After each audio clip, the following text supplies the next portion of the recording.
Cramps. If you have a uterus, you've probably experienced them. 90% of menstruating people get cramps. For some of those people, like me, the pain is bad enough that we throw up for hours or pass out. I call these death cramps.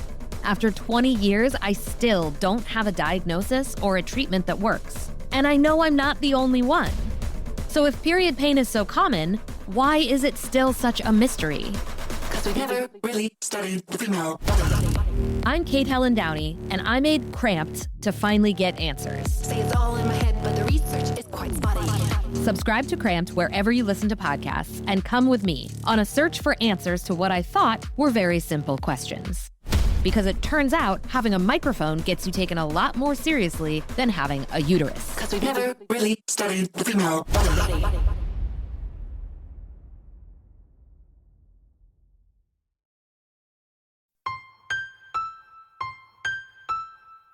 Welcome to rePROs Fight Back, a podcast on all things related to sexual and reproductive health rights and justice. Hi, rePROs. How's everybody doing? I'm your host, Jenny Wetter, and my pronouns are she, her.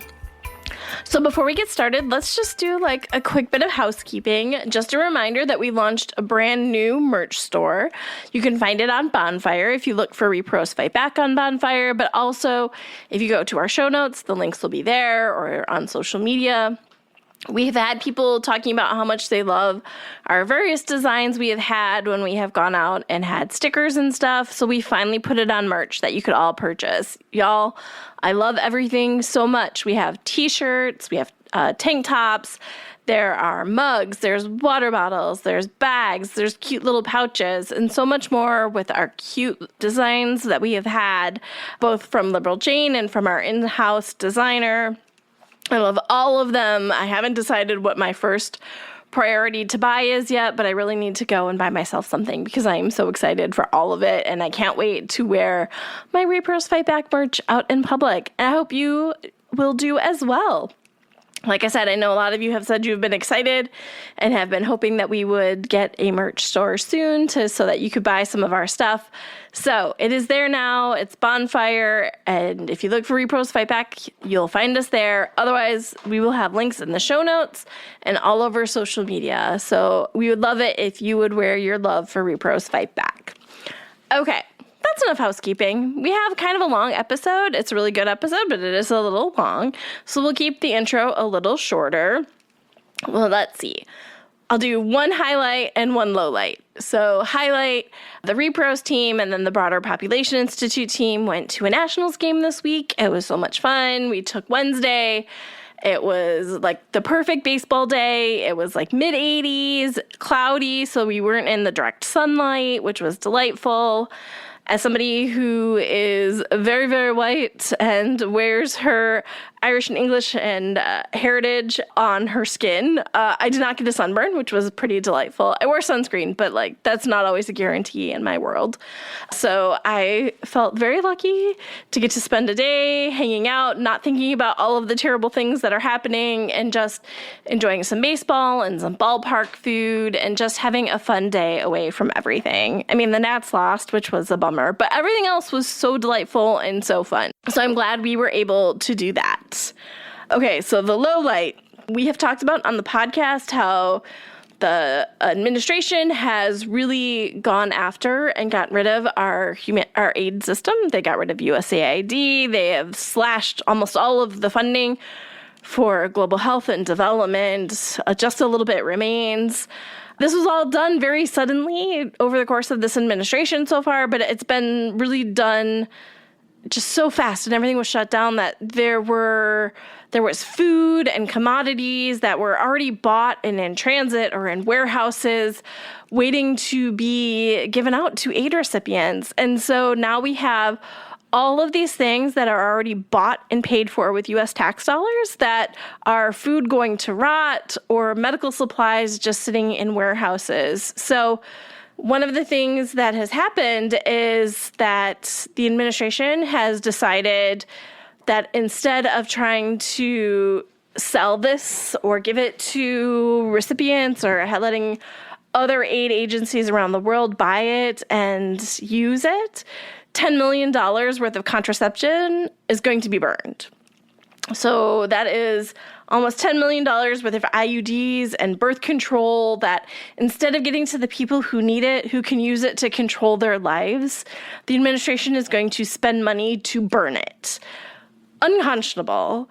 This is just horrifying. So all of these cuts were done in the name under DOGE, under the guise of waste, fraud, and abuse, heavy air quotes. If you want to talk waste, fraud, and abuse, let's look at $10 million of contraception already bought and paid for instead of selling it to somebody else who can make sure it gets to the recipients who need it for life-saving healthcare. We are going to spend money to burn it. That is horrifying. I can't get over how egregious this is. That we are actively going out of our way to ensure that people are not able to get access to this life-saving healthcare that gives people the ability to control their lives, that we are going to set it on fire instead. Just horrifying. So it has not happened yet, at least as of when I'm recording this, but it is their intention to burn it. There are members of Congress who are trying to fight this. Senator Shaheen and Senator Schatz introduced a bill in the Senate to try and stop it.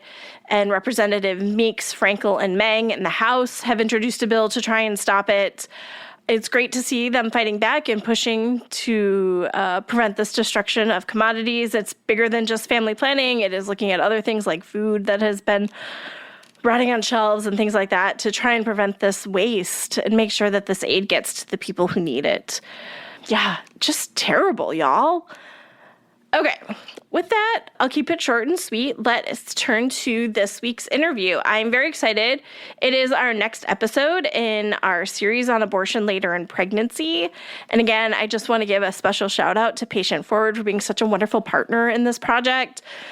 They have done such a great job helping us find guests and think about topics that we should talk about relating to abortion later in pregnancy. This week, we're going to talk to Amy Littlefield at The Nation, who wrote a great article for them in May talking about why we need to fight for abortions at all stages. And she is also the author of a forthcoming book coming out in March that I am so excited for, called Killers of Roe, My Investigation into the Mysterious Death of Abortion Rights. I cannot wait to read it. We will absolutely have her on the podcast when it comes out. And I am so excited to have along with Amy, Garin Marschall with Patient Forward. Again, so excited to have him on to talk about the work that Patient Forward does and to talk about why it is so important to advocate for abortion later in pregnancy. So with that, let's go to my interview with Garin and Amy. Hi, Amy. Hi, Garin. Thank you so much for being here today. Hello. Hi, Jenny. Thanks for having us. Always excited to have both of you on. Before we get started, let's do a quick round of introductions so everybody knows who's talking. Amy, would you like to go first? So my name is Amy Littlefield. I'm the abortion access correspondent for The Nation magazine, and I am excited to debut the new and improved title of my forthcoming book on the anti-abortion movement, which will be out in March 2026. It's called Killers of Roe, My Investigation into the Mysterious Death of Abortion Rights. So keep an eye out for that come springtime. Ooh, thanks for the great birthday present. My birthday's in March. Great. I'll send you first, one. Congratulations. Yes. I'm a huge reader, so like anybody who can write a book, it's like magic to me. So I'm so excited for you and I cannot wait to read it. We'll have you back on to talk about it when it comes out. I'll make sure yours is sent in sparkly wrapping paper for your birthday. Yes. Okay, Garin, would you like to introduce yourself? Sure. My name is Garin Marschall. I'm the co-founder of Patient Forward, a strategy and advocacy organization fighting for a future where all pregnant people are met with support, not stigma or punishment. And yeah, I can go more into who I am, I guess, when we have a minute. I'm so excited to have you on again, Garin. I am so excited to work with Patient Forward. Y'all have been amazing partners for this 6-month series on abortion later in pregnancy. I am just so grateful to y'all for working with us to make this wonderful series so everybody can learn more about why abortion later in pregnancy is important. And thank you for doing it. I'm really excited about this series. I have been having a lot of fun doing it. I have had so many great conversations. And Amy, I'm so excited to have you on today to talk about the amazing article you wrote for The Nation that came out in May. May. Yeah. May, June, somewhere in that area. I don't know. I've lost all time is like, it means nothing anymore. Do you want to tell us a little bit about your article and like what has stuck with you during this reporting? Yeah, so this article on later abortions really grew out of watching the way that the issue of later abortion was handled in the 2024 election. Like many of us, I watched Donald Trump on the debate stage talking about babies being executed and, abortions in the 9th month of pregnancy, and using this combination of distortion and lies to really fixate on the one aspect of abortion rights where Republicans think they can still win public hearts and minds, right? Like, I think basically in the wake of the Dobbs decision, where you faced this overwhelming wave of outrage from the public over the overturning of a 52-year-old civil right, you had that Republicans were having a tough time figuring out how to talk about abortion. Many of them were running from the issue. And I think what we've seen is basically they have one viable talking point they think they can still use, which is focusing on later abortions, because they think it's a way to try to make the Democrats look like the extreme ones, even though they've just overturned 50 years of precedent. They can try to claim, wow, but these Democrats want, abortion after birth, right? Which we know is not a thing and doesn't happen. And so I was watching that, debate play out. And in many ways, Democrats really made huge strides after Dobbs in the way they talk about abortion. But it felt to me like later abortion was still an issue that Democrats and even many pro-choice advocates hadn't figured out how to talk about, right? Like during that debate in September 2024, while Trump was, talking about executing babies after birth, Kamala Harris's rebuttal was to say, nowhere in America is a woman carrying a pregnancy to term and asking for an abortion, right? It's this sort of way of saying this doesn't happen or it's rare, rather than talking about the realities of later abortion, what actually does happen. And I think that's left the public in the dark about like what actually happens during a later abortion and what actually is the truth. And so I really wanted to spend time in a clinic and find out like what happens during a later abortion. What are the steps involved? Who are the people who are seeking these procedures? Because the reality felt so separate from the political debate. But the fact is, we don't often let the public into the reality. We don't often give people a window into what it actually does look like, because I think there's a lot of fear among the pro-choice majority in this country around talking about these procedures and what they actually entail. So I reached out to the co-founders of Partners in Abortion Care and was like, hey, can I show up and spend a few days in your clinic and see what happens and talk to any patients who are willing and just learn what this actually looks like so that we can tell people, rather than leave a vacuum that I think has allowed Republicans to completely guide the conversation and allowed abortion opponents to completely distort the way that we think about later abortion. I wanted to bring a journalist side to the question of like what these procedures actually look like.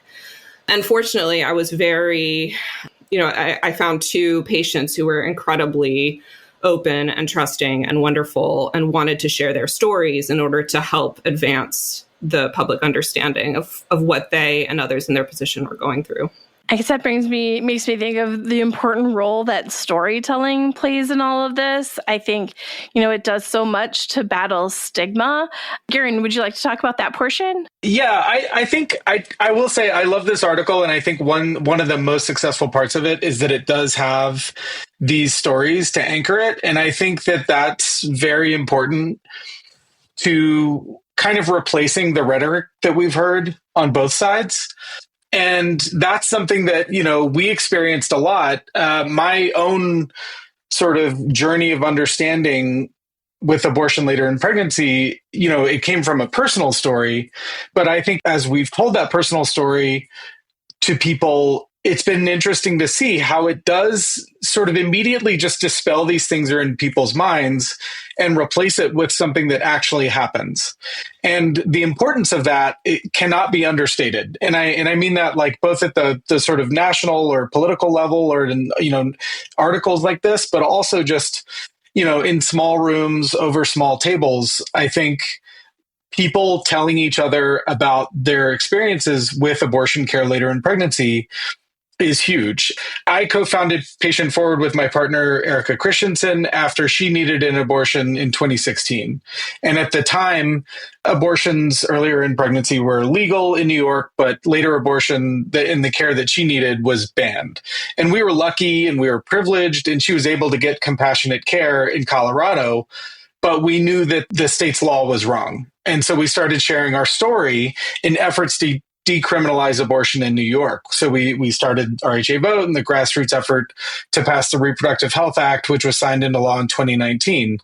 And, there's a lot I can say about that. It was a bittersweet victory. By the time the law had passed, we'd come to understand that the viability limit in the RHA was not great, and now people are still being denied care under the new law. We didn't really strike at the root, and ultimately, in a way, inadvertently reinforce the state's role in pregnancy.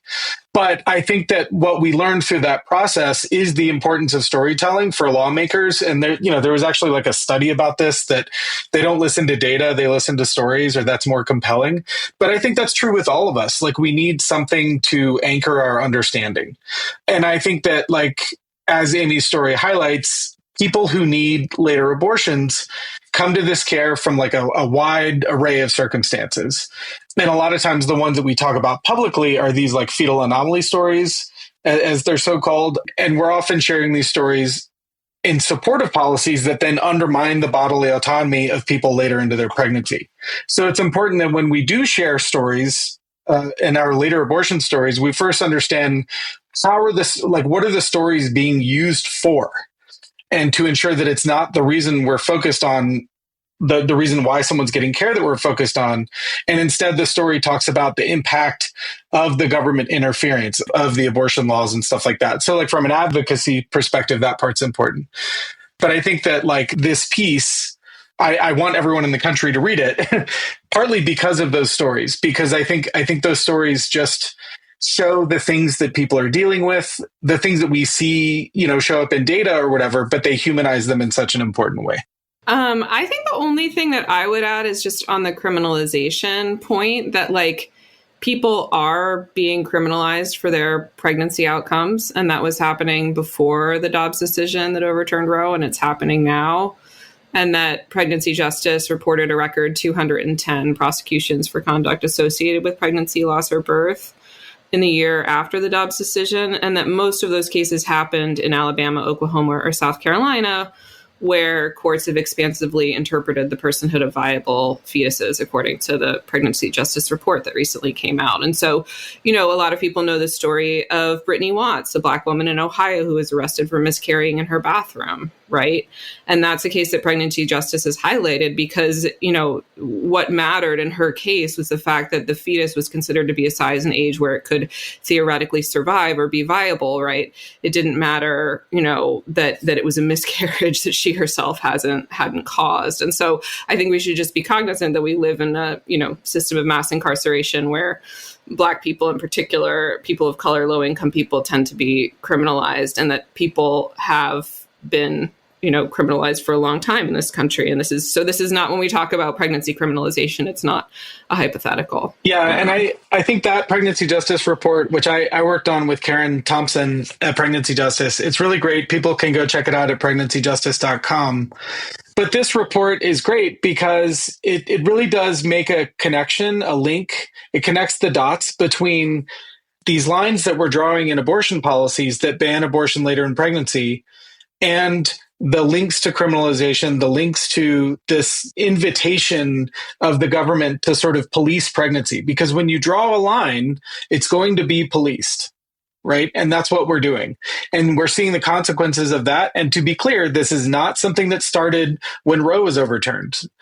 This has been going on for decades and decades and decades. So I invite people to check that out. And I think it's such a huge part of this conversation because it's not just about abortion, for sure. This all makes me think of not necessarily storytelling, but the humanization part had such an important role it played for me early when I first was starting to think about this. I've talked about this on the podcast before, but I went to Catholic school, K through 8. I had sex ed from a nun. As you can imagine, it was not sex ed in any way, shape, or form. And I had a friend when I was in like, I don't know, maybe 5th grade who asked me to go with her to go to Madison to go save babies. And obviously, yeah, like I want to go save babies. And I remember going home and talking to my mom and her sitting me down. I have this really clear vision of like sitting at the breakfast counter and her not telling a story. She didn't have her own personal story to share, but really doing the like, have you thought about a person in this circumstance? Or what if this is happening in the person's life? Or what about this situation? And then for me, I thought she did a really smart thing of being like, I'm not saying you can't go. Like, if you want to go, you can go, make your decision, and gave me the autonomy to like take all that in and process it and make my own decisions. And it was something that really stuck with me, like putting myself in that person's shoes. So the role of stories and personalizing it just can make a huge difference. I think another really important part in the piece, and you've already kind of touched on this a bit, Amy, was the Democrats love to avoid it and Republicans love to lie about it line. Like that really stuck out. Do you want to maybe dig into that a little bit more? Yeah, I mean, I feel like that was my experience, not just in the 2024 election, but just watching how the abortion issue has been discussed from the national stage. Republicans love to talk about later abortions because, again, it's the one point where they think they can still win. And they love to make up lies about, abortion on the way to the delivery room. And the way that this narrative serves them, I think, is that it focuses attention on the fetus and away from the person carrying the fetus, right? So it's intended to distract us away from the story, as you're talking about, right? The story of the person carrying that pregnancy, and towards the image of, the fetus. And, I think a lot about the history of the debate around so-called partial birth abortion, right? Which began in the 1990s, and just what a successful strategy that was by the anti-abortion movement, where they basically invented this term to describe an abortion procedure and circulated drawings and illustrations and focused everyone's attention on this idea of partial birth, which, for anyone who's gone through or been present at a birth, that conjures a certain image in your mind, right? And, they really created this political rhetoric that was completely divorced from reality. And I think it was actually very challenging for Democrats and pro-choice advocates to rebut it. And I think we still haven't. I think the movement still hasn't pinned down a way to fully rebut rhetoric like that focuses on the imagery of, what happened supposedly, which again is often distorted beyond belief, during a later abortion. But I think it's a very smart strategy on their part. And I think it was sort of the only one left to Republicans, right? Like, what else are they going to talk about? This is a wildly popular, constitutional right that's more popular than most politicians. Like, most of them were running from questions about the issue and not wanting to discuss it at all. So, and I think for many pro-choice groups, and I'm sure we'll talk about the ballot initiatives, right, that we saw coming out of this huge number of efforts to advance reproductive rights at the ballot box in states where that was feasible. A lot of them had limitations or allowed the state to impose limitations on abortion after viability. And so rather than sort of tackling the stigma and the issue of how Republicans distort later abortion, I think a lot of pro-choice advocates said, look, this is an emergency situation. We're going to pass an imperfect, ballot initiative. And now we're seeing state constitutions that enshrine, allowing such restrictions. And so I think that was another reason to talk about it in this political moment, to sort of assess how that played out in the 2024 election and what we're likely to see with these ballot initiatives moving forward. I think this also makes me think of how smart, and I really hate to give them credit for this, but the anti-abortion movement is, right? They're in naming things and then getting the media to use that language, right? Whether it's calling themselves the pro-life movement when all they're really focused on is making sure that you have the baby, but not talking about any other forms of support, right? You just saw them making huge cuts to SNAP and Medicaid and all of these other life-saving things, talking about heartbeat bans or any of these other things that are language that they get the media to use, that you have this evocative imagery that gets to, like you said, kind of like that emotion on their side in a way that is devious is maybe not the right word, but a little bit, yeah.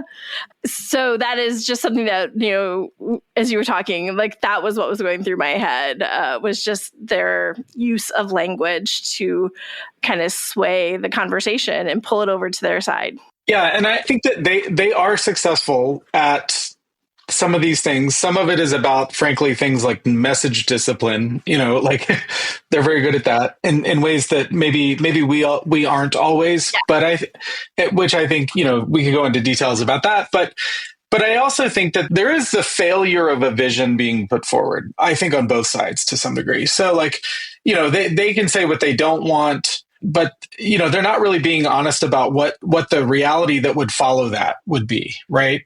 And similarly, I don't think that I'll call it the pro-choice side, but the generally pro-abortion side, and I mean that in an expansive sense, has in a way failed to both settle on a goal and like a long-term vision. And so I do think there are visions out there that we could fully embrace, like reproductive justice.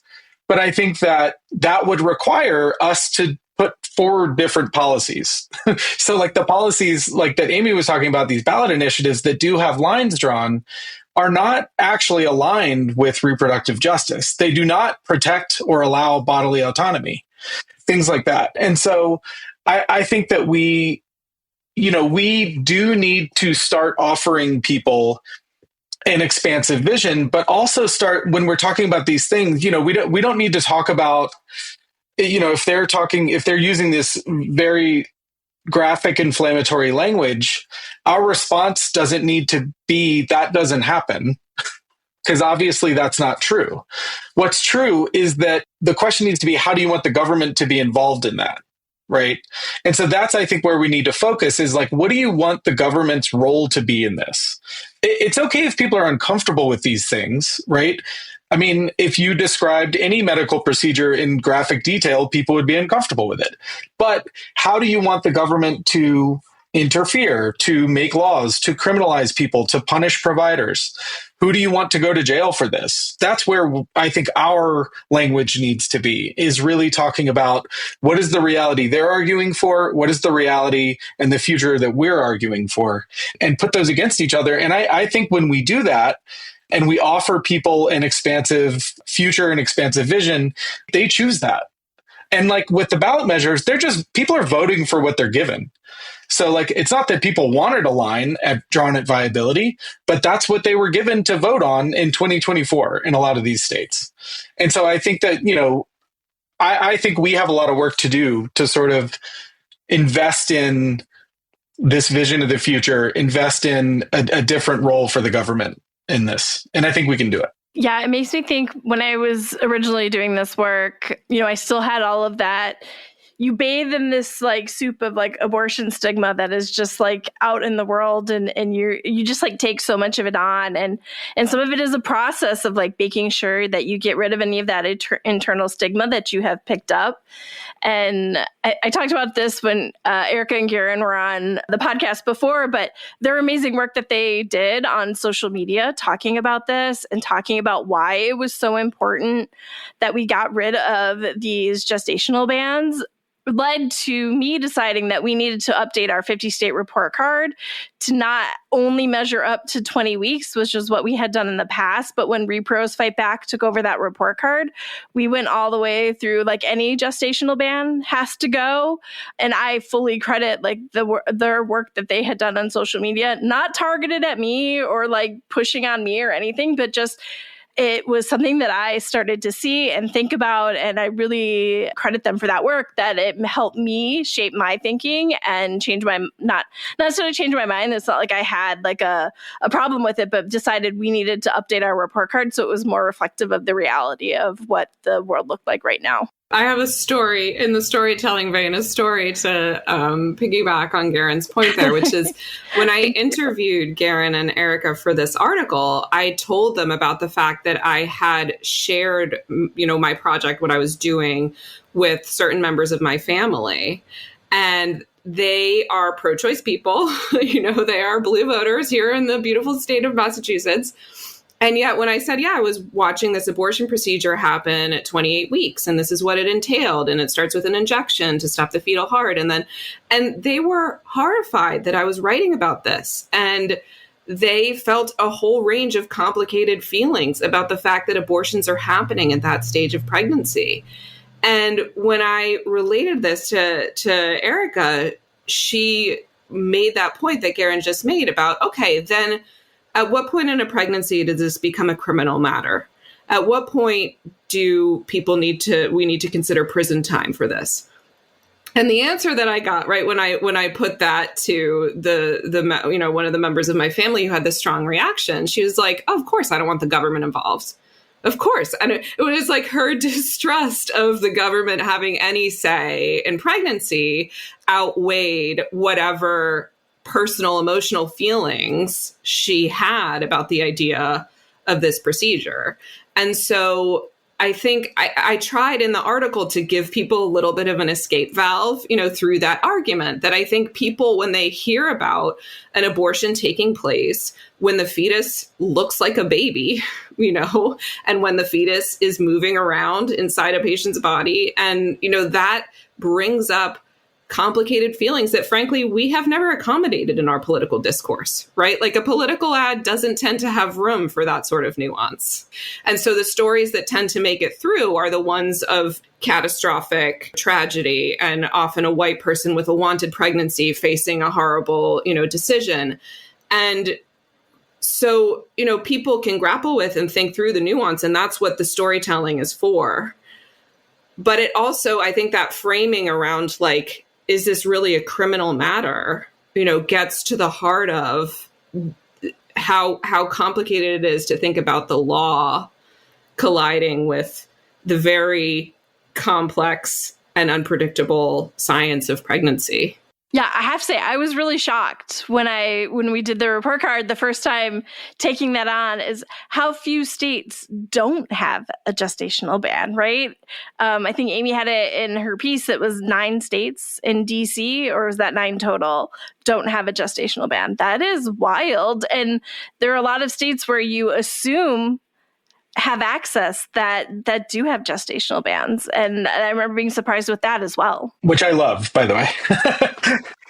But I also just want to make a quick point about that, which is that what in a way, like what you're describing and what we've been talking about a little bit sometimes is an absence of even like you said, Amy, accommodating people's complex feelings about this. But also, we haven't just talked about it. There haven't been people loudly, vocally supporting it. You can look at maps, in the New York Times or on other websites that like track abortion laws. And there are these, they just pretend that abortion bans later in pregnancy aren't bans. And I think that, like, if you think about that, if you think about the sort of pervasiveness of these lines drawn in the Roe decision or whatever, that the absence of more diverse stories, it makes sense that people are uncomfortable with this because we've never tried to do anything different. And so now what's happening is that people are trying, people are doing it. It used to be a lot of the providers, they were these like embattled dudes who were like providing care and like being shot at, and they were, like whatever. And now they're just like normal, wonderful people working at these clinics and wanting to open more clinics, and more people people are going to partners to train. And I think part of it is that this care being brought into the light, especially by articles like this one that handle it so thoughtfully, is super important to this bigger culture shift that has to happen, where we do give the public the opportunity to decide how they feel about it. But we've never given them enough information to form an opinion, frankly. And so now what's happening is I think we're seeing a shift there, and things like changing how we're tracking policies and describing that, how we're presenting stories about later abortion and featuring the providers and showing pictures of people, you know what I mean? Instead of just like these like weird cut off belly images or whatever. You know, it's like, I do think a lot of that is changing. And so I really appreciate both of your work for that and sort of our broader mission there. I've been doing a lot of deep dives into history for my book, and I think that this question is actually a perennial one in the abortion rights space, right? Dating back to the early 70s when abortion's banned in the majority of states, pre-Roe v. Wade, right? And you have the question of whether anti-abortion bans in the states should be repealed or should they be reformed, right? Should they be reformed such that doctors still have some say over when someone should get an abortion? Surely there must be some qualification on it. We can't just let anyone go get an abortion willy-nilly for any reason, right? And then you had, I think of people like Pat McGinnis who were like, forget it. This just is an unequivocal right? This is autonomy. This is feminism 101. Come on.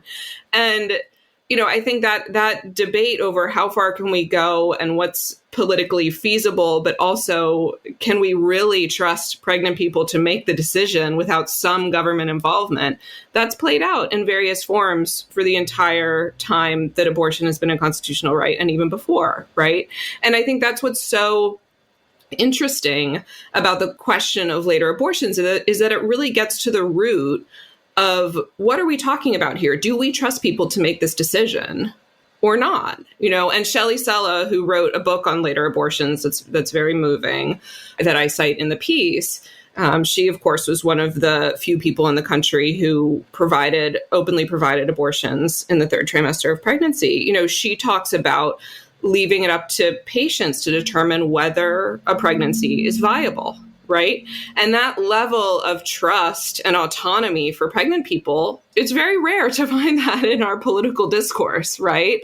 And I think one of the few places that unconditional support for pregnant people exists is in clinics like Partners. Right. Where actually they don't ask, why are you here? And why are you seeking this abortion at 28 weeks? They just say, we trust. There's counseling, of course. They make sure that people are confident in their decision, but they're not.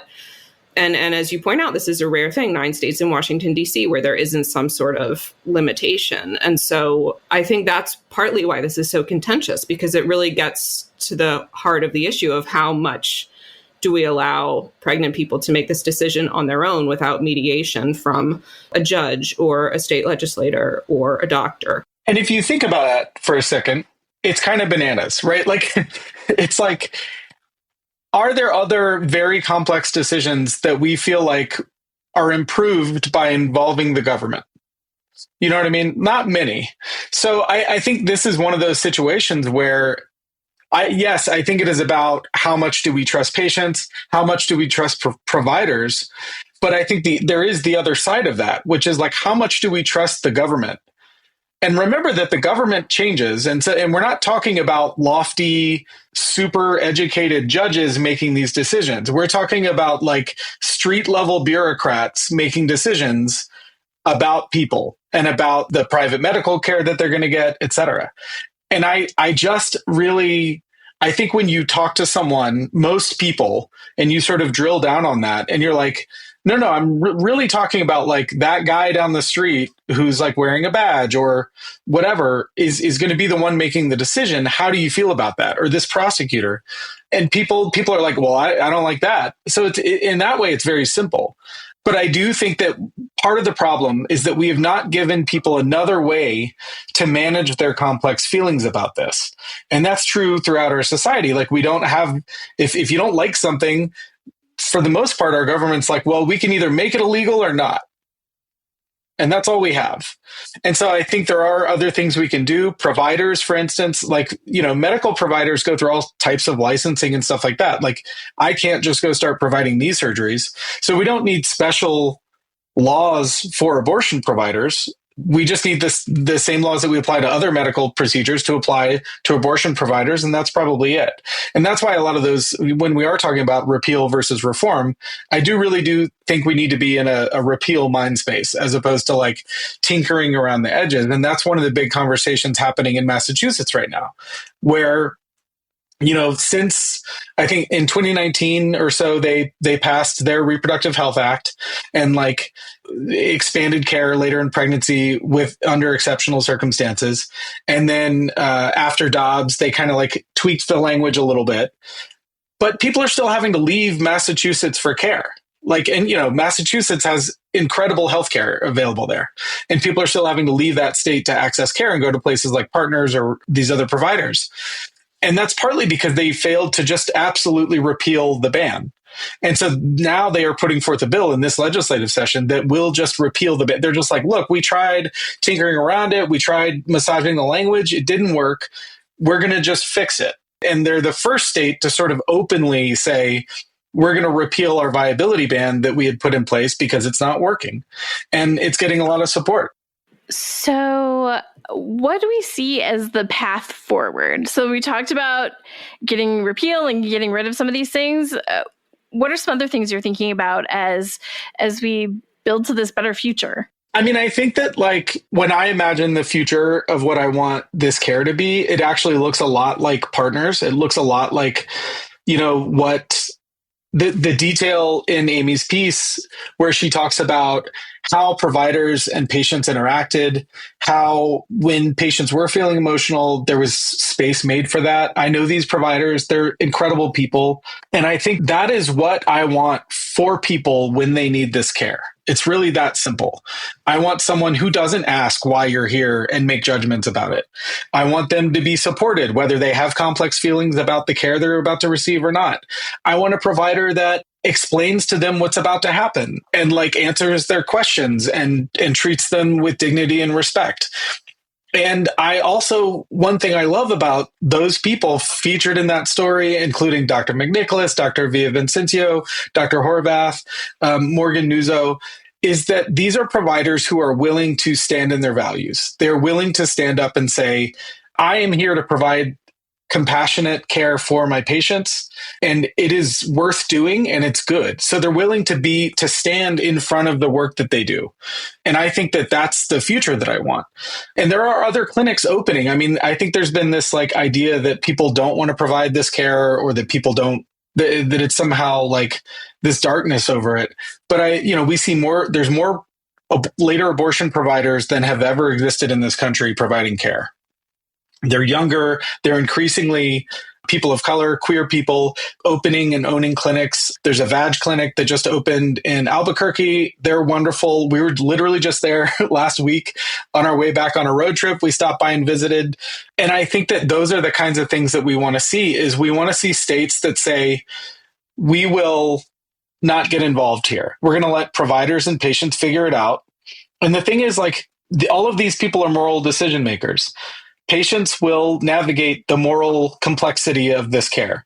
Providers will navigate it. The nurses, the office staff, the people working at abortion clinics, at abortion funds, practical support organizations, all of these people are doing that. They're showing up because they have wrestled with these things and they've come out to where they are. And I think that's the future that I want to see is where we make space for that. We allow that to happen. And then we kind of keep it moving. Let's fix some other stuff. Yeah. Jenny, I would love to answer your question by sharing some of the stories from my piece because I'm not a policy person. But I'll tell you, when I went down to the clinic to visit, I assumed that I was probably going to get in touch with it. If any patients there, if I was fortunate that any of them wanted to talk with me and share their stories, that it was probably going to be someone with a fatal fetal anomaly or someone from a banned state who had been forced by the laws in her home state to seek an abortion later in pregnancy, right? And that's because I know the statistics around who seeks later abortions. And I know that tends to be people who receive new information, like a devastating fetal diagnosis, or people who get pushed further into pregnancy by anti-abortion laws, right? And so when I showed up there, I was hoping someone would talk to me, but I assumed it would be someone in those categories. Instead, the person who wound up being the most open with me, who allowed me to accompany her through every step of her procedure, to be there in the room when she went through each step, and who shared her story and her reasons with me, was somebody who is statistically not typical. It was somebody who lived in the state of Maryland, and so Medicaid covered her abortion. So she was not someone who was having to raise the thousands of dollars that an abortion later in pregnancy typically costs, right? She was someone whose main barrier had been her own ambivalence. She didn't know what she wanted to do, and she took a lot of time to make her choice. Her name was Ayanna. She was a mom of 3. She had a 1-year-old, and she worked at a school for kids with autism, and then on the weekends answered phones at a pizza place. Her partner worked for a moving company.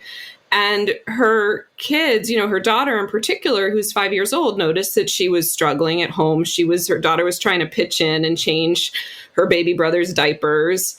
And her daughter chided her and said, "We don't need any more babies." When she saw that her belly was growing, she said, "We don't need any more babies." And Ayanna told me she had been waiting for a sign, as the weeks went by. She had really been agonizing over the decision and waiting for a sign. And in the end, the sign was her 3 kids. And once she made her decision, she radiated the sense of calm. Like, it was just the entire experience, she knew what she wanted. She was firm. She was one of the most sort of tranquil people I've ever reported on. And I know from talking with doctors in states like Florida and Texas, where people have been forced to live under 6-week abortion bans. I mean, Texas now has a total ban. That when people are rushed to make a decision, they can end up regretting it, right? It's because they feel like the right is going to get taken away. They rush, they make a decision, they have the abortion. People sometimes need that time, right? And so statistically, this is not a major reason why people seek abortions later in pregnancy, right? Statistically, decision tends not to be. It tends to more likely be the other factors I talked about. But this was the person in front of me, and this was the story that I had to tell. And she was such a gift because she was willing to share it with me. So I think to the extent that people can connect with her, can identify with, I'm a mom myself, I could really identify. And I was pregnant while I was there. And I was a little worried, like, is the fact that I'm pregnant going to make me feel weird about being around these people who are terminating their pregnancies? And instead I felt like, no, I can connect with her even more. Because I've got a 5-year-old, and boy, do I realize how, the wild things that they say, and also the fact that I would do anything in the entire world to give them a good life, And so meeting these women who really were motivated by the love for the kids that they had, that really touched me.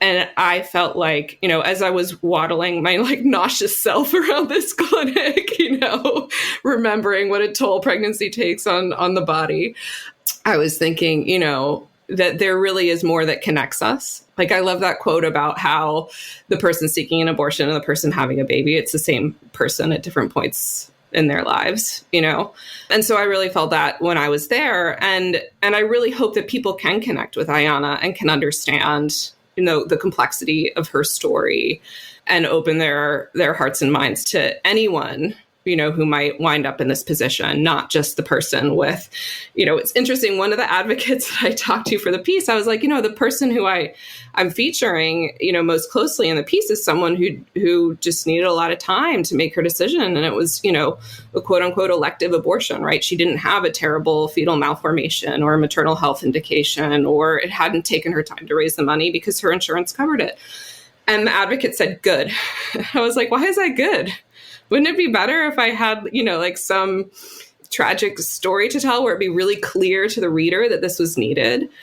And she was like, no, because that's always been the decision dating back to, in the so-called partial birth abortion debate. It was the people who had, tragic circumstances with wanted pregnancies who were selected to sort of have some semblance of making this, an acceptable procedure for the public. And I think telling the true story involves allowing in more complexity and being honest about the nuances and the real complicated lives of the people involved. I agree. I was really touched by both of the stories and the stories in Dr. Seilo's book as well. Like, those were just really stuck with me and found them all just like so moving. And again, the power of stories, and the more stories you tell, the more you can show the experience in its full breadth. If you're only going to tell a story, then it's easier to fall into that trap of telling the most tragic one that you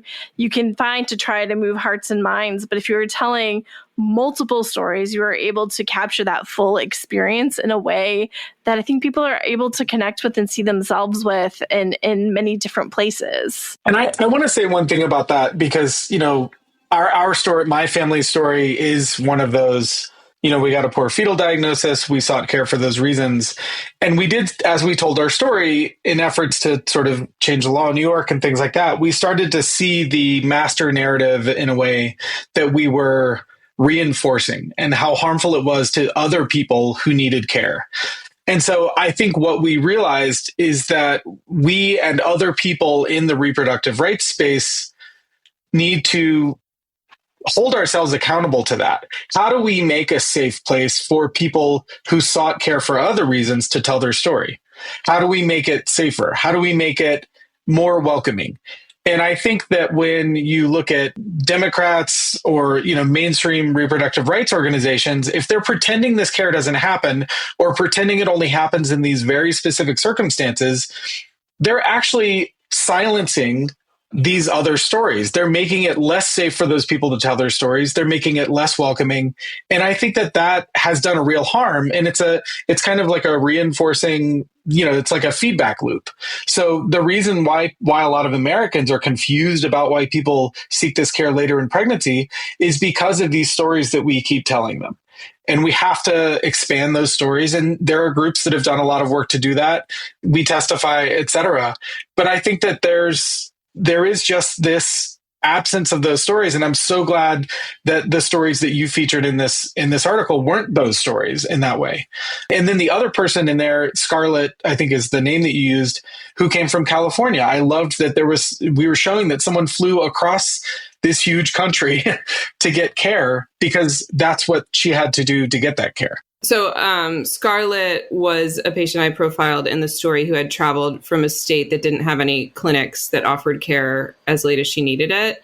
I don't name the state where she's from in the piece, but she had found out she was pregnant at 16 weeks. And she was one of the people who had to raise, $12,000 because that was how much she needed for the abortion.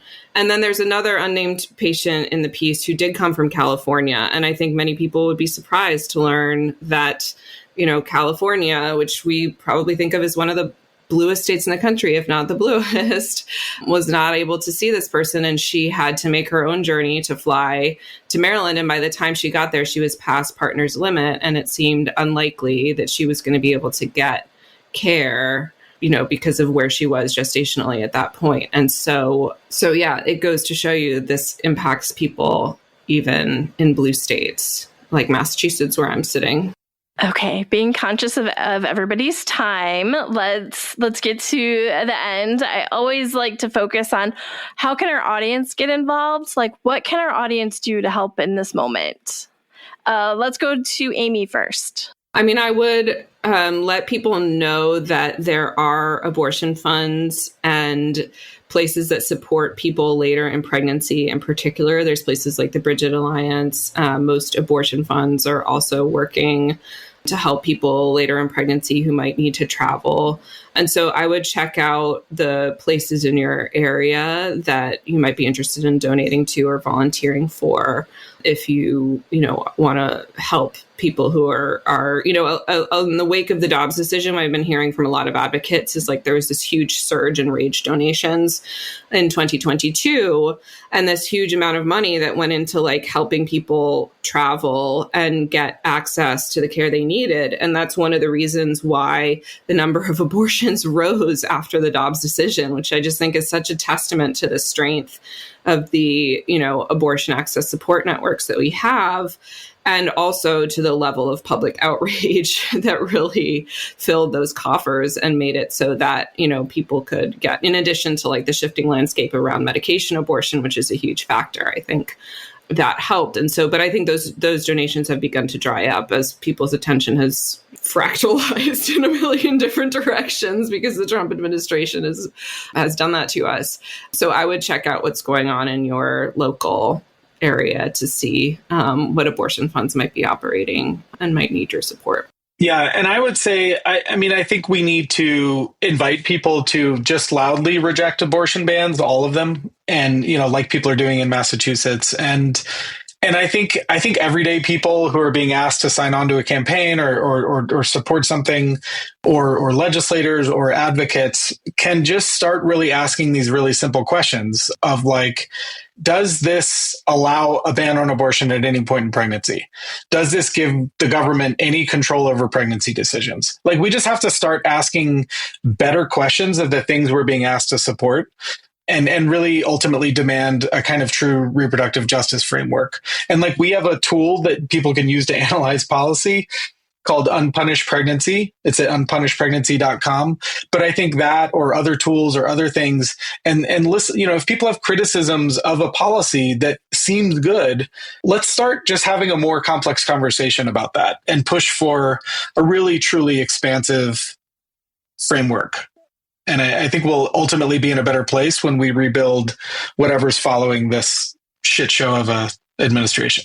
I think the only thing I would add is my usual things I like to flag around abortion funds. If you are able and would like to donate to abortion funds, it really means a lot to them if you are able to do monthly, even if it's only a couple dollars, because then they know they are getting that couple dollars every month, and that helps them with budgeting when they're thinking through what they can disperse each month. So that makes a huge difference. And if you're on social media, make sure you are following your local abortion fund or other abortion funds you would like to support. Often you'll see if they get somebody who needs to travel far or have an abortion later in pregnancy that is really expensive, you'll see special call outs on social media of, hey, we have this patient and it's $10,000 and we need to raise it.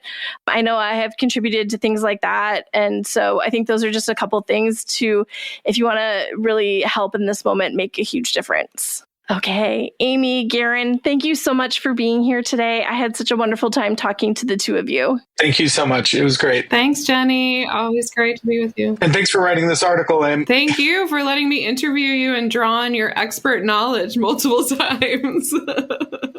Okay, y'all, I hope you enjoyed my conversation with Garin and Amy. I had such a great time talking to them, and I am so excited for Amy's book when it comes out, and I am excited for our next episode in our series on abortion later in pregnancy that will come out in August. And otherwise, I will see everybody next week. If you have any questions, comments, or topics you would like us to cover, always feel free to shoot me an email. You can reach me at Jenny, Jennie, at rePROsFightBack.com, or you can find us on social media. We're at rePROs Fight Back on Facebook and Twitter, or rePROs FB on Instagram. If you love our podcast and want to make sure more people find it, take the time to rate and review us on your favorite podcast platform. Or if you want to make sure to support the podcast, you can also donate on our website at rePROsFightBack.com. Thanks all.